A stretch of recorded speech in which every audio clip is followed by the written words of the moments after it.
12월 20일 사건은 모두가 편안히 잠들어 있어야 할 새벽에 벌어졌습니다.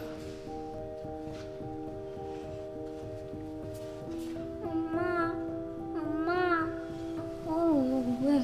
무슨 일이야? 엄마, 나 토할 것 같아. 왜 그래? 이리 와. 화장실 가자. 이날 새벽 그리고 다음 날까지 포함해 해당 지역에서 구토와 설사 증세를 보이며 응급실을 찾은 아이들은 총 23명. 모두 7살 이하의 미취학 아동들이었습니다.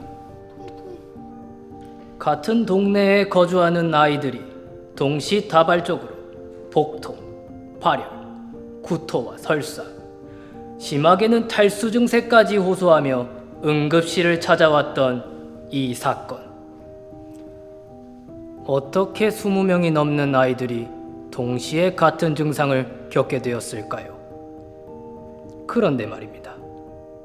이날 같은 증상을 보인 건 아이들뿐만이 아니었습니다.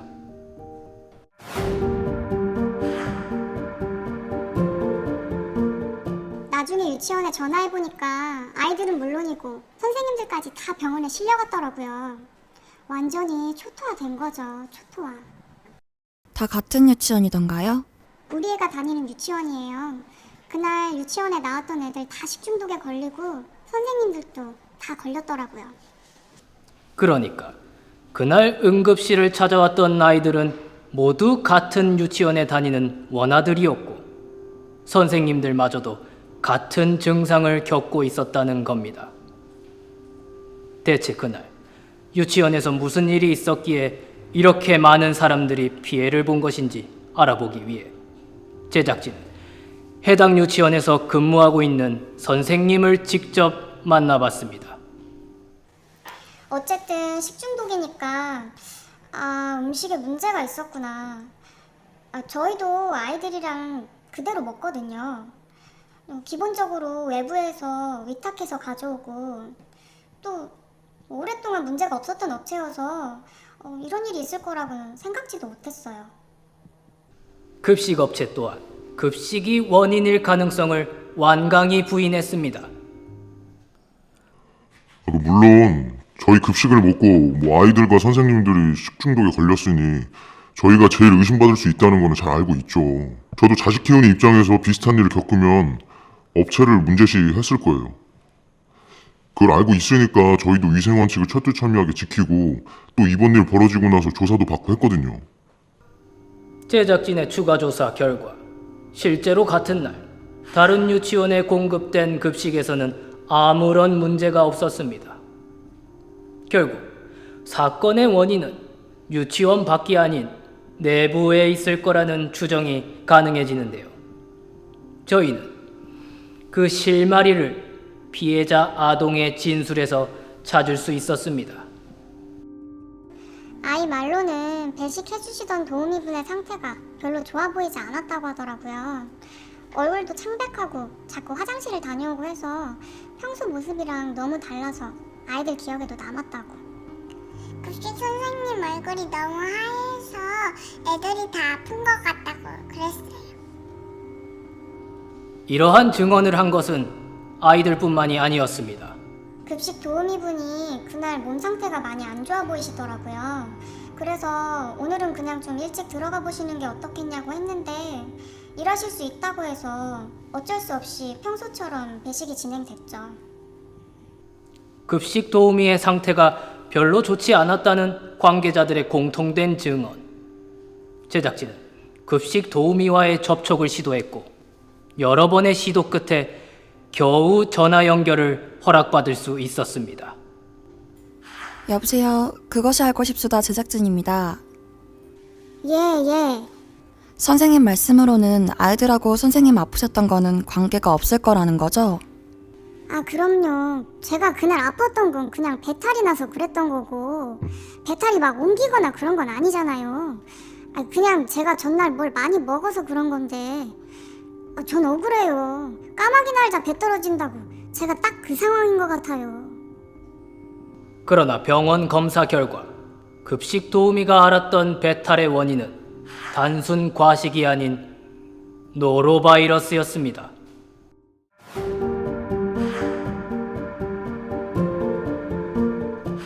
노로바이러스, 식중독을 일으키는 원인 중 하나로 감염 시 설사, 복통, 구토 등의 증상을 보이고 심한 경우에는 탈수로 인해 사망까지 이를 수 있는데요. 급식 도우미뿐만 아니라 이번 사건의 피해자 모두가 이 노로바이러스에 감염된 것으로 확인되었습니다. 이 노로바이러스의 특징은 과연 무엇일까요? 바로 감염력이 매우 강하다는 사실입니다. 소량의 바이러스로도 감염, 발병되며 무증상자나 증상이 사라진 감염자에게서도 바이러스의 배출이 이루어지기에 설령 치료가 완료되었다 하도 장기적인 주의가 필요한데요. 그렇다면 급식 도우미가 앓았던 노로바이러스로 인한 식중독은 어떤 경로로 이 많은 피해자들에게 옮겨간 것일까요? 전문가는 그 이유가 여러 가지 문제가 복합적으로 얽혀 있기 때문이라고 설명했습니다. 노로바이러스의 주 감염원은 대변과 구토물이거든요. 대변 1g에 약 1억 개의 바이러스가 있고 구토물 1g에도 100만 개의 바이러스가 있어서 아주 극소량으로도 감염이 가능합니다. 따라서 배변 혹은 구토물 처리할 때 손을 통해 아주 쉽게 전파될 수가 있는 거죠. 노로바이러스는 세균보다 크기가 작아서 손금 부분에 오염되면 제거가 어렵고요. 또 바이러스에 외피가 없어서 알코올 소독 효과가 떨어집니다. 일단 기본적으로 비누를 이용해서 철저하게 손을 씻지 않으면 제거가 정말 어렵습니다. 이 사건의 경우 최초 증상자가 직접 조리한 것은 아니지만 감염이 된 손으로 배식을 진행하고 또 화장실 등을 함께 사용하면서 전파되었을 가능성도 배제할 수가 없습니다. 그렇다면 이 모든 문제는 급식 도우미만의 문제였을까요? 전문가는 이에 대해 한 개인만의 문제는 아니라고 답했습니다. 일단 이런 조치는 개인이 아닌 조직 내에서도 같이 진행을 해줘야 합니다. 2인 이상 발생했다면 관할 보건소에 신고해야 하고요. 구토나 설사 등 노로바이러스 감염이 의심될 경우에는 즉시 의료기관을 방문하는 것이 매우 중요합니다. 급식 도우미라는 위생이 중요한 직업임에도 노로바이러스를 의심하지 않았던 개인과 또 이에 대한 적극적인 예방책을 준비해두지 않은 유치원. 결국 이 모든 것이 맞물려 20명이 넘는 아이들과 성인에 이르는 수많은 피해자가 생겨난 것인데요. 제작진은 이쯤에서 또 다른 질문을 던져봤습니다. 그렇다면 대체 급식 도우미는 왜 노로바이러스에 걸린 걸까요? 이 근본적인 의문에 대한 해답은 의외의 제보자를 통해 찾아왔습니다. 그 사람은 바로 급식 도우미 본인이었습니다. 미안하죠. 아이들에게도, 아이 부모님들에게도 죄송하고 선생님들도. 정말 그냥 배탈인 줄로만 알았는데 이렇게까지 될 줄은 몰랐어요. 원인이 뭐였을까요? 그 전날 생굴을 먹었거든요. 근데 그게 잘못됐었더라고요. 가열조리용이었는데 그걸 확인을 못하고 생으로 먹어버려서. 시중에서 판매되는 굴에는 생식용과 가열조리용이 있습니다. 가열조리용은 이렇게 가열조리용이라는 표기가 되어 있거나 혹은 익혀먹는 등의 이름이 붙어 있는데요. 생식용과 가열조리용의 차이는 과연 어디서 오는 걸까요? 정답은 생산 지역의 굴에서 노로바이러스가 검출될 경우입니다. 만약 굴에서 노로바이러스가 검출된다면 해당 지역에서 생산된 굴에 대해서는 안전성이 확인될 때까지 출하를 자제할 것을 권고하거나 가열 조리용임을 알리기 위한 표시를 부착하고 유통해야 합니다. 만약 이를 확인하지 않고 가열 조리 없이 바로 섭취를 하게 된다면 노로바이러스에 걸릴 가능성이 높아지게 되는 것이죠. 그런데 말입니다. 어떻게 겨울철임에도 생굴을 섭취한 사람에게서 식중독이 발생할 수 있었을까요? 해산물이 부패하기 쉬운 여름철에 식중독이 주로 발생한다는 우리의 상식이 잘못됐던 것일까요? 이에 대해 전문가는 노로바이러스의 특성 때문이라고 설명합니다. 세균성 식중독과 달리 노로바이러스는 낮은 온도에서 활발히 활동하고 특히 영하 20도에서도 활동 가능하기 때문에 겨울에도 감염이 쉽습니다. 그래서 겨울에 가열조리용 굴을 생식으로 드시면 식중독 발생의 위험성이 상당히 높다고 볼 수 있습니다. 결국 사건의 진상은 이렇습니다. 최초 증상자는 노로바이러스가 검출되어 가열 조리용으로 판매하는 굴의 표시사항을 미처 확인하지 못하고 겨울철에 생식으로 섭취했습니다. 이를 통해 이미 감염이 된 상태에서 아이들과 선생님들에게 직접 배식을 진행했고 생활 반경을 공유하면서 노로바이러스는 급속도로 퍼지게 됐습니다. 이렇게 감염이 진행되는 동안 유치원 측에서는 적절한 조치를 취하지 않았고 최초 증상자인 급식 도우미 또한 이러한 문제를 추후에 인지했습니다.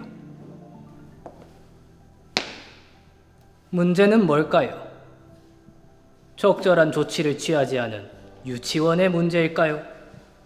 아니면 노로바이러스의 감염 위험이 높은 가열조리용 굴을 생식으로 섭취하고 또 자신의 상태를 인지하지 못한 급식 도우미의 문제일까요?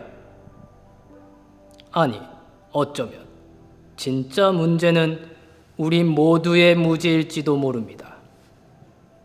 만약 노로바이러스의 위험성과 예방법을 모두가 알고 있었다면 혹은 한 개인이 노로바이러스에 관해 잘 알지 못하더라도 주변에서 이를 바로잡아 줄 수 있었더라면 이러한 사태는 일어나지 않았을지도 모릅니다.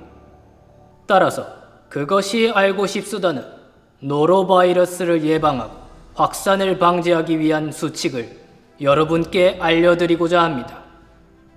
첫 번째, 손 씻기와 개인 위생을 생활화하고 두 번째, 질병 발생 후 오염된 표면은 소독제로 철저히 세척, 살균하고 바이러스에 감염된 옷과 이불은 즉시 비누를 사용해 뜨거운 물로 세탁하시길 바랍니다.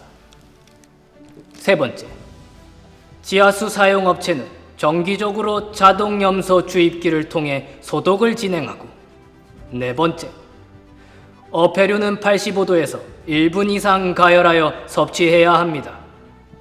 그리고 마지막으로 구토나 설사 등 노로바이러스 감염이 의심될 경우에는 식품 조리 과정에서의 참여를 금하고 즉시 의료기관에 방문하시길 바랍니다.